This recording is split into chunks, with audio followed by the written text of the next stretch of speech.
Hey, this is the second part of my drawing video tutorials. Now,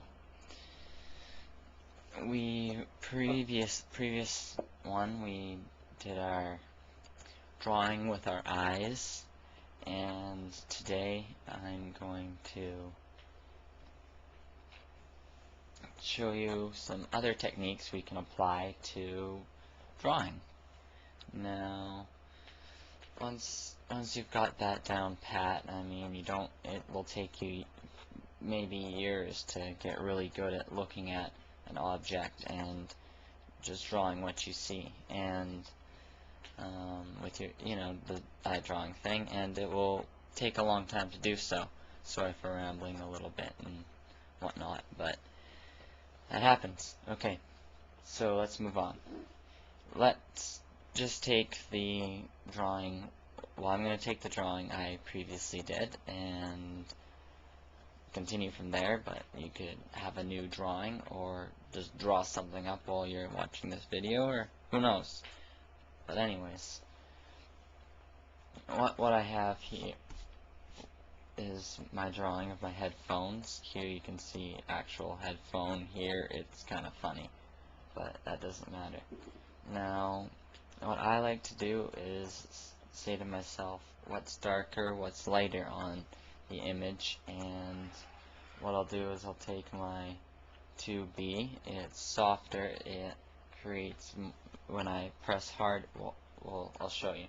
This is my HB. This is what it looks like when I'm just regularly applying a medium pressure to it. This is a hard pressure, and this is a soft pressure. You can barely see it on my camera. Now this is a 2B. This is regular pressure. This is hard. This is really soft. Quite a difference. It looks darker, doesn't it? Now here is the 2H. At regular pressure. Barely see it, eh? Hard pressure. Ah, there it is. And at really light pressure. Can't even see it. Now, what's the difference, you're asking?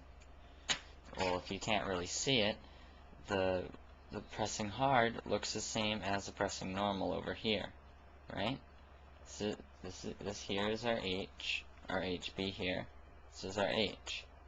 This is softer, so when we press harder, it will come out, less. When we press really hard, it comes out the same as when we press at a regular pressure as the B. Now with that we can use a wide range of shading, and I only have 3 for this tutorial, but you can totally go out and buy, I suggest getting HB, 2H, 2B, 4H, 4B, just because they give you a wide range of things.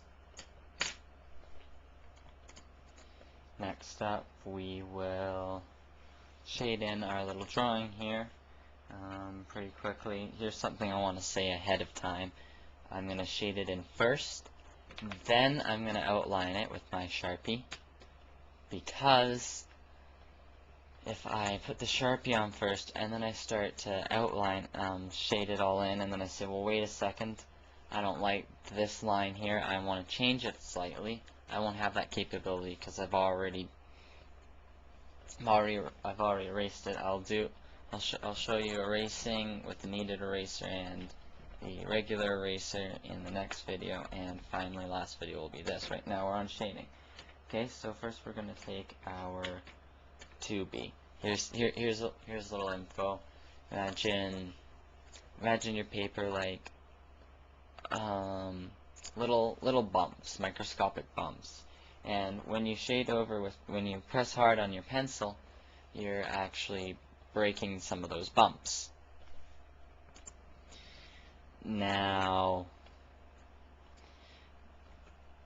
how much the bumps are broken depends on how hard your pencil is.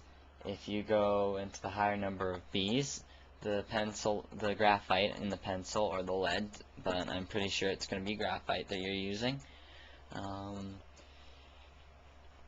the harder you press, it's still not going to do as much of the bump because it's a very, I guess you could say, soft pencil.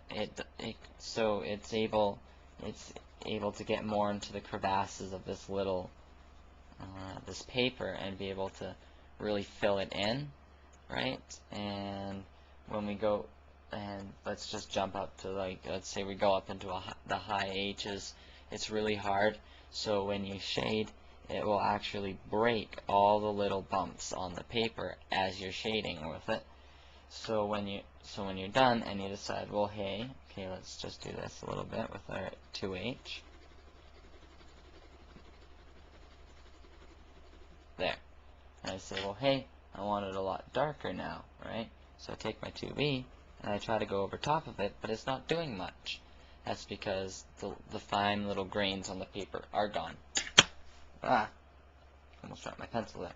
Okay, so with that being said, we obviously want to start with our softest pencil. For me, I'm using my 2B. Now I'll use it for the hardest things. What I usually like to do is outline the different values, and this is the darkest part, so I'm really gonna give it hard pressure to shade it in dark. And it doesn't matter if you go out of the lines a little bit, we have a Sharpie and or an eraser that will make it look better. Alright? I like to go around and really find most of those really dark areas first. Now I'll speed up this portion of the video so you don't get bored watching me shade.